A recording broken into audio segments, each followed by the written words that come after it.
All right, we're in Matthew 18. I'm not sure I started the recording yet, so I should probably do that. I did not. And last time we finished the Sermon on the Mount, you have a handout that I wrote 10 years ago. So I don't know if I'll even get to any of it, especially, except on the back page, I know that I will talk about the chart of Roman soldier ranks. I will get to that, certainly. And I'll even maybe attempt to pronounce some of the Latin there for you. But let's get going with the end of the Sermon on the Mount, which is Jesus departing from the mountain. Matthew 8:1. When Jesus came down from the mountain, large crowds followed him. And just then a leper came to him and bowed down to him, saying, "Lord, if you're willing, you can make me clean." Let's go back to the word leper. How much do you know, not know, want to know, don't want to know about lepers and leprosy? Somebody else can catch it. Say that again? Somebody else nearby can catch it. That was the fear. That's why they had to stay outside the city or something. Yeah. And not only the fear of contagion, but the fact that it made a person unclean, ceremonially unclean in Israel. And that was because a person with leprosy can unknowingly be bleeding. And it's the contact with blood that's forbidden, which is why you cannot touch a corpse and so forth. And why soldiers after battle would be unclean until sundown. And other things along those lines. But with, now there are things that are called leprosy, sometimes in ancient times that were not necessarily leprosy. They might have been for example, eczema, or just a bad skin condition. I think that dandruff might qualify as a fear of leprosy at some time. Some of you here have been around long enough that you may remember that Pastor Henning had a skin condition on his head. He had a discoloration on his head, and that probably would have sent him to the priest at least once in his lifetime to go get checked out over that. Is it getting worse? Is it getting better? And so forth. That was just a discoloration. It wasn't, anything, not even a condition. It was just a discoloration, I think, from childhood. But true leprosy, which is what we call today Hansen's disease, has two varieties, and there's a third one as well. But primarily there is, forgive me, but there's a dry leprosy and a wet leprosy.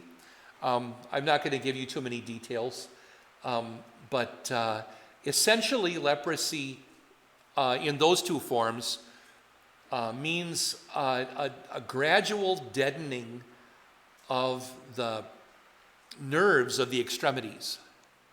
And so an individual becomes numb in their fingers, toes, feet, hands, probably hips and rear end, and then ears and nose in particular. And the problem there is, if you're completely numb in those areas and you walk past a tree or something and get a scratch, you wouldn't know it because it wouldn't hurt. But if you've scratched yourself and don't know it for a while, it can become infected and it can become gangrenous. And then your skin is rotting. And that's the problem with leprosy in general, is that a modern leper, and it still occasionally happens, has to do something called a VSE. VSE stands for visual surveillance of the extremities, where a person today with leprosy is trained to actually look at their hands and feet and look in the mirror at their ears and nose in particular, to make sure that I'm not, it's not just a daily ritual, but it's almost like during COVID when we started washing our hands, every hour almost, or whatever it was, or every time you got near somebody. For me, it was just after I got out of the car. Like, why am I washing my hands? Well, because I'm kind of that obsessed with that, which I'm kind of still in the mode of. But in ancient Israel, a leper would be living in an outside area by himself in a little tent or hut, or maybe in a colony. Leper colonies still happen occasionally. Anybody know where the most famous one in America is or was? Way to go, Marcia. Molokai, I believe on the north side of the island in Hawaii, was a very inaccessible cliff face and a long stair climb up to this little kind of a convent where this little community would be for lepers on Hawaii. And I think that today I don't think there are any lepers living there today, but there are still some people who live there, kind of in an inaccessible place. It's a little bit of a tourist attraction, but not the kind of thing that most of us would probably want to visit. Some unusual individuals like myself maybe, but otherwise no. In Israel, a person with leprosy had to shout if he heard somebody coming. Outcast, unclean, leper, so they wouldn't come into contact. If a leper, because of his leprosy, lost his voice, he would probably have a bell and a stick that he could shake and people would understand he's a leper. He would very likely be dressed in rags, so people would understand also that this is a leper. His family could visit him.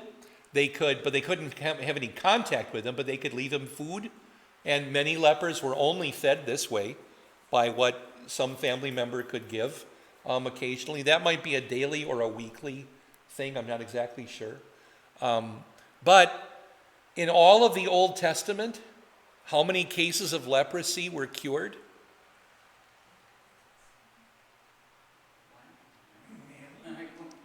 Say that again.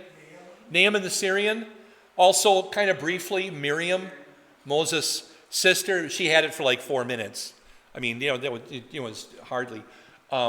Actually, come to think of it, Moses too, as kind of a miraculous, I don't want to say parlor trick, but he didn't actually do that in front of Pharaoh. God just had him do it on Sinai first, and then Miriam got into trouble and had that for a moment also, and she ended up just having to go outside the camp for a while, but it was a couple days. But Naaman, who was a Gentile, had leprosy, and Elisha the prophet healed him without actually talking to him face to face. He just delivered a message through his servant. He said, go wash in the Jordan 7 times, and he did it. And of course, since Naaman was not an Israelite, he was not required to make the sacrifices that an Israelite would have to make. Nobody that I know of in the Old Testament made the sacrifices for being cured of leprosy. There may have been individuals who were wrongly thought to be leprous, like they had eczema or whatever, and they had to go and check, and it's not leprosy, but make the sacrifices. Oh, well, thanks a lot, but yeah, okay, I'll do that.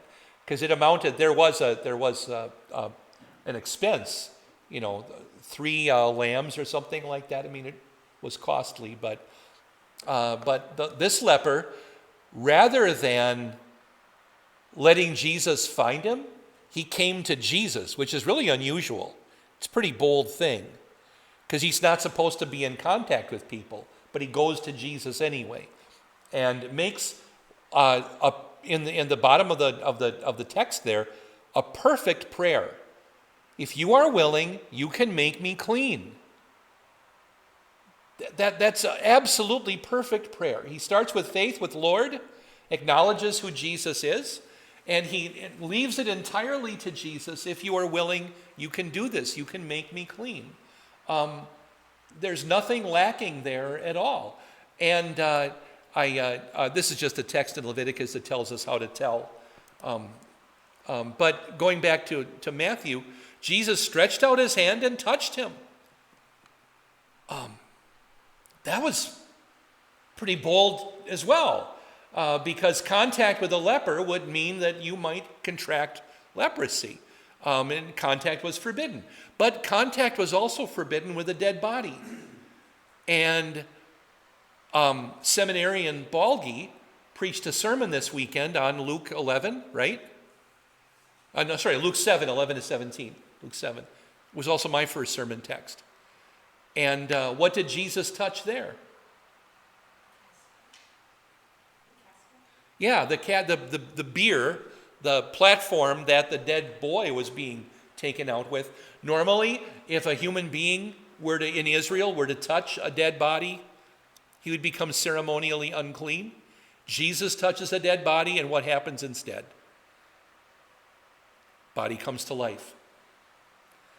Normally, an Israelite would touch a leper and probably be accused of, or at least be on the watch for leprosy. Jesus touches the leper, and what happens? The leper is cured. So you have the opposite effect with Christ, with God himself. He says, I am willing, be clean. And immediately he was healed of his leprosy. And there I'm kind of reminded also of when Isaiah is called by God in Isaiah 6, and he has this vision of the seraphim flying around God with, remember how many wings they had? 6 wings. They only had to have 2 to fly, but they covered their faces with 2, and they covered their feet with 2 as they sing, Holy, Holy, Holy, Lord God Almighty. Heaven and earth are full of your glory. That's their song. And Isaiah just focuses immediately on his problem. I am a man of unclean lips.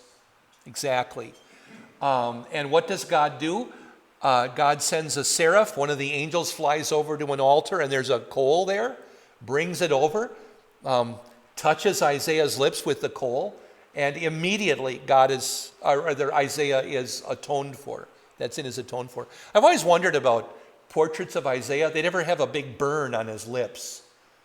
I actually thought about that in a dream the other day. I thought, why don't we have a burn on, I dream about odd things, but how come there's no burn on Isaiah's lips? And maybe there should be, permanent burn. It was a vision, I realized, but still, something symbolic. Then you'd know it was Isaiah. We've got the 4 prophets on the right-hand side in the back of the sanctuary, and they're not identified. The apostles on the other side are, but the 4, are they prophets? Are they all Paul in different stages of his life? Or, because it's St. Paul's? Or are they Isaiah, Jeremiah, Ezekiel, and maybe Daniel or something? I don't know. I don't know. None of my predecessors knew. We talk about that every time we get a new pastor. And ever since C.J. Albrecht, pastor to pastor, pastor to pastor, the conversation resumes with each new pastor. No, I don't know who they are. I don't know. I know that they were installed around 1910 or 1912. That's when those windows were put in. That's because a couple of them have dates. So I know that it was about that. Otherwise, we had glass windows before then in the sanctuary, but I don't know who those apostles or prophets are. Anyway, Jesus said to him, see that you tell no one. Instead, go show yourself to the priest and offer the gift that Moses commanded as a testimony to them. So you have priest, singular, and them, plural. Who's them?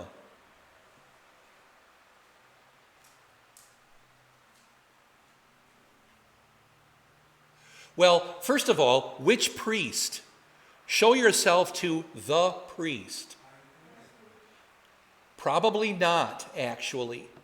But, so when people came to the temple, the high priest or the duty priest, if the high priest was taking a nap or something or eating or whatever, there would be a priest on duty who would, when a new person would walk up with a question or an offering or whatever it was, the priest on duty, I'll say the high priest, would probably assign another priest, your turn, take care of this new person. And they might do it, there might even be a numbering system like, oh, today I'm number 7. So the 7th person who walks up, I just take care of. But the high priest may have called on somebody, So, Herb, you're next, he might say to the priest. And then poor Herb might think, oh, it's a leper. I'm gonna go look at the leper. So what would he do?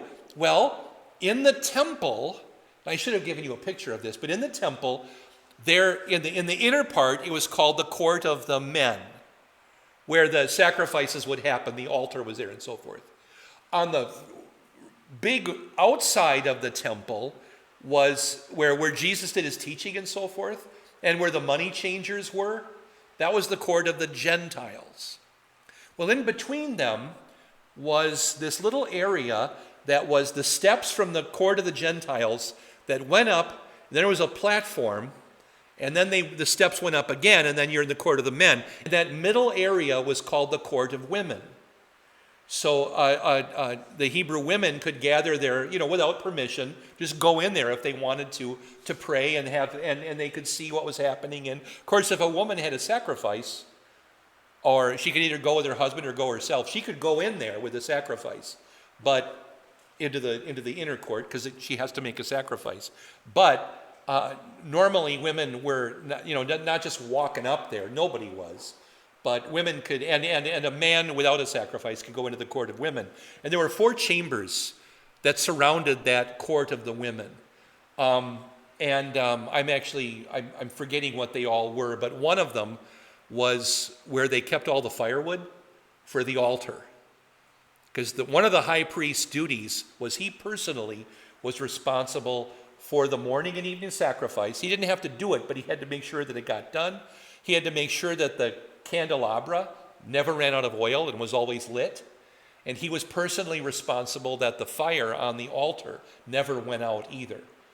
So, and David had been kind of duped by some enemy tribe. And they had claimed that they were like long lost Israelites or something. And they were actually just foes who didn't want to get killed. And so David made them permanent woodcutters and water carriers. So they actually were responsible for bringing the lumber in to fill up that big old, we call it a wood pile probably, but it was a special chamber. Well, another one of the 4 chambers was the chamber of the lepers. So that a leper could come in through a side door into this chamber without going through the court of the women. He could go in the back. And then a priest would come in through the front door. And I think that there was either a low wall or a bigger partition, but in some way the priest was able to examine the leper without touching him. So I think a low wall, like kind of what you run into at a bank or something, would be there in kind of a screened off area, and he could examine him, and then he was required to do this. So on the 7th day, he must shave off all of his hair, shave his head, his beard, his eyebrows, and the rest of his hair. Armpits too. Ugh. Why? Because he couldn't be properly examined if he still had his hair. So he had to shave everything to be properly examined. He must wash his clothes and bathe himself with water, and he will be clean. On the 8th day, he must bring 2 male lambs and 1 ewe lamb a year old, each without defect, along with 3/10 of an ephah of fine flour mixed with oil for a grain offering, and 1 log of oil. 3/10 of an ephah is a little bit less. Oh, it's about 1/3 of a bushel basket, or 1/3 of a laundry basket. Does that give you a mental picture? And a log of oil, I don't know, a pitcher of oil or whatever it was. Maybe about as much oil as you'd buy at the grocery store. And would you use the cheap stuff if you had to make a sacrifice? No, I would use, what's the really, really good olive oil?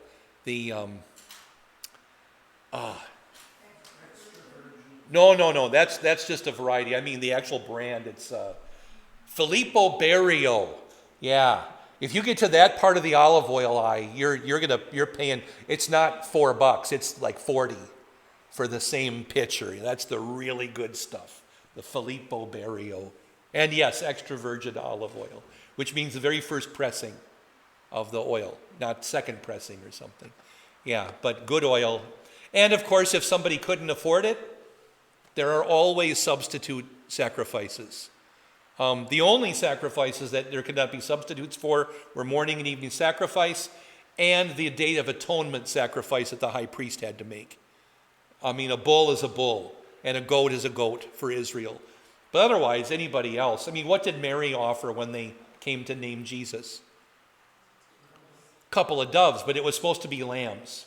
But you could make the sacrifice substitute offering of a couple of doves, and probably most lepers did not have the income to be able to offer. Well, as far as we know, nobody did this until maybe this guy who brought these sacrifices. So Jesus heals a leper and then has him go show himself to the priest. Oh, I asked you who they were. That would be all the other priests. Because that would be the stunning part of the miracle, is when the guy went to the temple, a leper comes in and he's clean. I mean, when did that happen? So that would be the very, very unusual. So whoever the herb was had a great day. What a story to come back and tell the wife, that evening. Okay. So then you've been listening to Invisible Church, the Bible study podcast from St. Paul's Lutheran Church, New Ulm, Minnesota.